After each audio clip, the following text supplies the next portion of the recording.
ಎಲ್ಲರಿಗೂ ನಮಸ್ಕಾರ. ಇವತ್ತು ನಾನು ನಿಮಗೆ ತುಂಬಾ ಸಿಂಪಲಾಗಿ ಹೋಟೆಲ್ನಲ್ಲಿ ಮಾಡುವಂಥ ಪನ್ನೀರ್ ಗ್ರೇವಿ ರೆಸಿಪಿ ತೋರಿಸ್ತಾ ಇದ್ದೀನಿ. ಇದರ ಜೊತೆಗೆ ಚಪಾತಿ ಕೂಡ ಮಾಡಿ ತೋರಿಸ್ತಾ ಇದ್ದೀನಿ.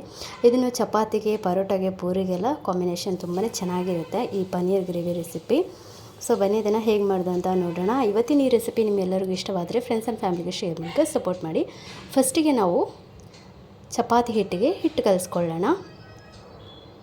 ಈಗ ಗೋಧಿ ಹಿಟ್ಟನ್ನು ಜರಡಿ ಇಟ್ಕೊಳ್ಳಿ. ಯಾವಾಗಲೂ ಅಷ್ಟೇ, ಪ್ಯಾಕೆಟಲ್ಲೇ ಇರಲಿ ಅಥವಾ ಲೂಸೇ ಇರಲಿ, ಒಮ್ಮೆ ಜರಡಿ ಇಟ್ಕೊಳ್ಳಿ. ಏನೇ ಮಾಡಬೇಕಾದ್ರೂ ಗೋಧಿ ಹಿಟ್ಟನ್ನು ಜರಡಿ ಇಟ್ಕೊಂಡಿದ್ದಾದಮೇಲೆ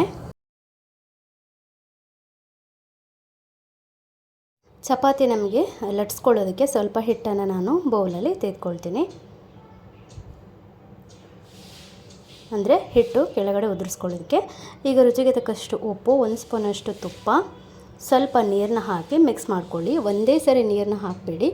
ಹಾಗೆಯೇ ನಿಮಗೆ ಚಪಾತಿ ಹಿಟ್ಟು ಸಾಫ್ಟಾಗಿ ಬರಬೇಕಂದ್ರೆ ಹಿಟ್ಟನ್ನು ಸಾಫ್ಟಾಗಿ ಕಲಿಸ್ಕೊಳ್ಳಿ. ಆಗ ನಿಮಗೆ ಸಾಫ್ಟಾಗಿ ಬರುತ್ತೆ. ತುಂಬ ಗಟ್ಟಿಗೆ ನೀವು ನಾದ್ಕೊಂಡ್ಬಿಟ್ರೆ ಗಟ್ಟಿ ಆಗಿಬಿಡುತ್ತೆ. ಸ್ವಲ್ಪನೇ ನೀರನ್ನ ಹಾಕ್ಕೊಂಡು ಈ ರೀತಿ ಮಿಕ್ಸ್ ಮಾಡ್ಕೊಳ್ಳಿ.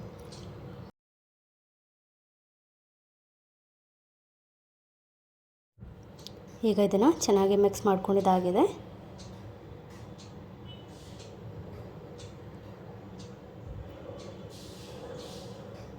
ಈಗ ಇದ್ರ ಮೇಲೊಂದು ಪ್ಲೇಟ್ನ ಮುಚ್ಚಿ ರೆಸ್ಟಿಗೆ ಇಡೋಣ. ಇಲ್ಲಿ ಸ್ಟವ್ ಹಚ್ಕೊಂಡ್ಬಿಟ್ಟು ಅದರ ಮೇಲೊಂದು ತವಾ ಇಟ್ಕೊಳ್ಳೋಣ. ನಾನು ದೋಸೆ ಹಂಚನ್ನು ಇಟ್ಕೊಳ್ತಾ ಇದ್ದೀನಿ. ಇದು ಬಿಸಿ ಆದಮೇಲೆ ಇದಕ್ಕೆ ಸ್ವಲ್ಪ ಎಣ್ಣೆ ಅಥವಾ ತುಪ್ಪ ಹಾಕ್ಕೊಳ್ಳಿ. ಈಗ ಇದಕ್ಕೆ ಪನ್ನೀರನ್ನ ಹಾಕ್ಕೊಳ್ತೇನೆ. ಪನ್ನೀರ್ ಹಾಕಿದ ಮೇಲೆ ಸ್ವಲ್ಪ ಉಪ್ಪನ್ನು ಹಾಕಿ ಲೋ ಫ್ಲೇಮ್ ಮಾಡಿ ಸೈಡಲ್ಲಿ ಇಟ್ಬಿಡಿ. ಸೈಡಲ್ಲಿ ಇನ್ನೊಂದು ಸ್ಟವ್ನ ಆನ್ ಮಾಡ್ಕೊಂಡ್ಬಿಟ್ಟು ಒಂದು ತವಾನ ಇಟ್ಕೊಳ್ತಾ ಇದ್ದೀನಿ. ಅದು ಬಿಸಿ ಆದಮೇಲೆ ಇದಕ್ಕೆ ಸ್ವಲ್ಪ ತುಪ್ಪ ಅಥವಾ ಎಣ್ಣೆ ಏನು ನಿಮಗೆ ಇಷ್ಟ ಉಂಟು ಅದನ್ನು ಹಾಕ್ಕೊಳ್ಬೋದು. ನಾನಿಲ್ಲಿ ಎಣ್ಣೆ ಹಾಕ್ಕೊಂಡಿದ್ದೀನಿ. 2 ಏಲಕ್ಕಿ, 2 ಚಕ್ಕೆ, ಪಲಾವ್ ಎಲೆ, ಶುಂಠಿ, ಬೆಳ್ಳುಳ್ಳಿ, ಹಾಗೆಯೇ 2 ಕೆಂಪು ಮೆಣಸು, 1 ಕಾಯಿ ಮೆಣಸು ಇಷ್ಟನ್ನು ಫ್ರೈ ಮಾಡ್ಕೊಳ್ಳಿ. ಅದಾದಮೇಲೆ ಕಟ್ ಮಾಡಿ ಇಟ್ಕೊಂಡಿರೋಂಥ ಒಂದು ಮೀಡಿಯಮ್ ಸೈಜ್ ಈರುಳ್ಳಿಯನ್ನು ಹಾಕ್ಕೊಂಡಿದ್ದೀನಿ. ನೀವು ಗ್ರೇವಿ ಜಾಸ್ತಿ ಮಾಡ್ತೀನಿ ಅಂತಂದರೆ ಈರುಳ್ಳಿಯನ್ನು ಸ್ವಲ್ಪ ಜಾಸ್ತಿ ಹಾಕ್ಕೊಳ್ಳಿ. ಈಗ ಇದನ್ನು ಎಣ್ಣೆನಲ್ಲಿ ಸ್ವಲ್ಪ ಚೆನ್ನಾಗಿ ಹಸಿ ವಾಸನೆ ಹೋದ್ಮೇಲೆ ಇದಕ್ಕೆ 2 ಕಟ್ ಮಾಡಿ ಇಟ್ಕೊಂಡಿರೋಂಥ ಟೊಮೆಟೊ ಹಾಕ್ಕೊಳ್ತಾ ಇದ್ದೀನಿ. ಇದನ್ನು ಕೂಡ ಅಷ್ಟೇ ಹಸಿ ವಾಸನೆ ಹೋಗೋ ತನಕ ಸ್ವಲ್ಪ ಫ್ರೈ ಮಾಡಿ. ಈಗ ಇದಕ್ಕೆ ಒಂದು 4 ಗೋಡಂಬಿನ ಹಾಕ್ಕೊಳ್ತಾ ಇದ್ದೀನಿ. ಸ್ವಲ್ಪ ಜಾಸ್ತಿನೇ ಹಾಕ್ಕೊಳ್ಬೋದು. ಸ್ವಲ್ಪ ಹಾಕಿದರೆ ಟೇಸ್ಟ್ ಚೆನ್ನಾಗಿರುತ್ತೆ, ಗ್ರೇವಿ ಕೂಡ ತಿಕ್ಕಾಗಿರುತ್ತೆ ಅಂತಷ್ಟೇ. ಈಗ ಇದಕ್ಕೆ 1/4 ಸ್ಪೂನಷ್ಟು ನಾನು ಕೊತ್ತಂಬರಿ ಪುಡಿಯನ್ನು ಹಾಕ್ಕೊಂಡಿದ್ದೇನೆ. ಅರ್ಧ ಸ್ಪೂನಷ್ಟು ಜೀರಿಗೆ ಪುಡಿಯನ್ನು ಹಾಕ್ಕೊಂಡಿದ್ದೇನೆ. 1 ಸ್ಪೂನಷ್ಟು ಚಿಕನ್ ಮಸಾಲ ಅಥವಾ ಗರಂ ಮಸಾಲ ಇದ್ದರೆ ಸೇರಿಸ್ಕೊಳ್ಬೋದು, ಅದು ಕೂಡ ಚೆನ್ನಾಗಿ ಬರುತ್ತೆ. ಈಗ ನಾನು ಸೇರಿಸ್ಕೊಳ್ತಾ ಇದ್ದೀನಿ.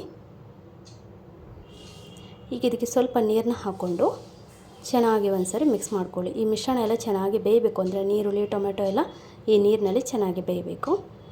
ಈಗ ನೋಡಿ ನೀರು ಚೆನ್ನಾಗಿ ಬತ್ತಿದೆ. ಇದು ತಣ್ಣಗಾಗ್ಲಿಕ್ಕೆ ಬಿಡೋಣ. ಸೈಡಲ್ಲಿ ಪನ್ನೀರ್ ಕೂಡ ಫ್ರೈ ಆಗಿದೆ ನೋಡಿ, ಚೆನ್ನಾಗಿ ಫ್ರೈ ಆಗಿದೆ. ಇಲ್ಲಿ ಮಸಾಲ ಕೂಡ ತಣ್ಣಗಾಗಿದೆ. ಇದನ್ನು ಮಿಕ್ಸಿನಲ್ಲಿ ರುಬ್ಕೊಳ್ಳೋಣ. ತುಂಬ ಪೇಸ್ಟ್ ಮಾಡಿಕೊಂಡ್ರೆ ತುಂಬ ಚೆನ್ನಾಗಾಗುತ್ತೆ, ಕ್ರೀಮಿಯಾಗಿ ಆಗುತ್ತೆ. ಸ್ವಲ್ಪ ನೀರನ್ನ ಹಾಕಿಬಿಟ್ಟು ಇದನ್ನು ಚೆನ್ನಾಗಿ ನೈಸ್ ಮಾಡಿಕೊಳ್ಳಿ. ಈಗ ಇದು ನೈಸ್ ಆಗಿದೆ. ನಾನೇನು ಫ್ರೈ ಮಾಡ್ಕೊಂಡಿದ್ದೆ ಅದೇ ತವಕ್ಕೆ ಹಾಕ್ಕೊಳ್ತಾ ಇದ್ದೀನಿ.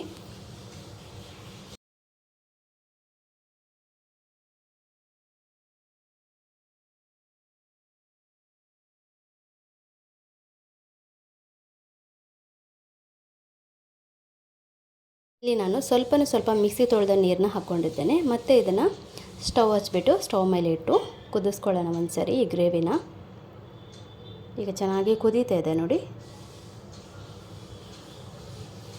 ಸ್ವಲ್ಪ ಉಪ್ಪನ್ನು ಸೇರಿಸ್ಕೊಳ್ತಾ ಇದ್ದೀನಿ. ರುಚಿಗೆ ತಕ್ಕಷ್ಟು ಉಪ್ಪನ್ನು ಹಾಕ್ಕೊಳ್ಳಿ.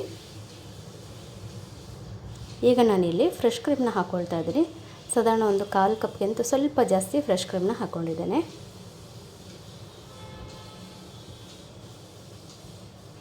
ಈಗ ಇದನ್ನೊಂದು ಸರಿ ಚೆನ್ನಾಗಿ ಮಿಕ್ಸ್ ಮಾಡ್ಕೊಳ್ಳೋಣ. ಬೇಕಿದ್ರೆ ಸ್ವಲ್ಪ ನೀರನ್ನ ಹಾಕ್ಕೊಳ್ಳಿ, ತುಂಬ ತಿಕ್ಕಾಯಿತು ಅಂತಂದರೆ.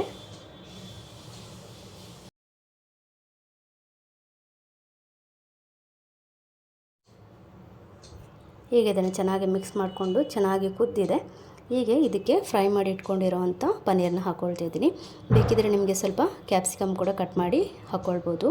ಅಂದರೆ ನಾವು ಪನ್ನೀರ್ ಫ್ರೈ ಮಾಡಿದ್ವಲ್ವ ಆಗಲೇ ನೀವು ಹಾಕ್ಕೊಳ್ಬೋದು. ಈಗ ಗ್ರೇವಿ ಚೆನ್ನಾಗಿ ಕೊದ್ದು ರೆಡಿಯಾಗಿದೆ. ಲಾಸ್ಟ್ ಮೊಮೆಂಟಲ್ಲಿ ನಾನಿಲ್ಲಿ ಕಸ್ತೂರಿ ಮೆಥಿಯನ್ನು ಹಾಕ್ಕೊಂಡಿದ್ದೀನಿ.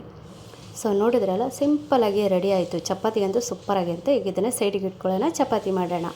ಸೊ ರೆಸ್ಟಿಗೆ ಇಟ್ಟಿದ್ವಲ್ಲ ಹಿಟ್ಟು, ಚೆನ್ನಾಗಿ ರೆಸ್ಟ್ ಆಗಿದೆ.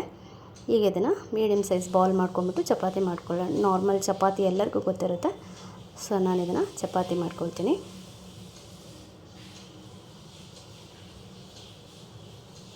ಈಗ ಹಂಚು ಕಾದಿದೆ, ಫ್ರೈ ಮಾಡ್ಕೊಳ್ಳೋಣ.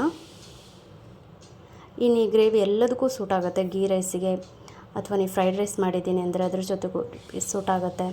ಚಪಾತಿ, ಪೂರಿ ಎಲ್ಲದಕ್ಕೂ ಸೂಟ್ ಆಗುತ್ತೆ. ಸಖತ್ತಾಗಿರುತ್ತೆ. ಒಂದ್ಸರಿ ನೀವು ಕೂಡ ಟ್ರೈ ಮಾಡಿ ನೋಡಿ, ಮತ್ತು ನೀವೇ ಹೇಳ್ತೀರಾ ಸೂಪರಾಗಿತ್ತಕ್ಕ ಅಂತ. ಸೊ ನೋಡಿ, ಚಪಾತಿ ಕೂಡ ರೆಡಿ ಆಗಿದೆ, ಪನ್ನೀರ್ ಗ್ರೇವಿ ಕೂಡ ರೆಡಿ ಇದೆ. ಸೊ ಇವತ್ತಿನ ಈ ರೆಸಿಪಿ ನಿಮಗೆ ಇಷ್ಟ ಆಯಿತಾ? ಇಷ್ಟವಾದರೆ ಲೈಕ್ ಮತ್ತು ಶೇರ್ ಮಾಡ್ಕೊಂಡು ಸಪೋರ್ಟ್ ಮಾಡಿ. ಸಿಗೋಣ ಮತ್ತೊಂದು ರೆಸಿಪಿಯೊಂದಿಗೆ.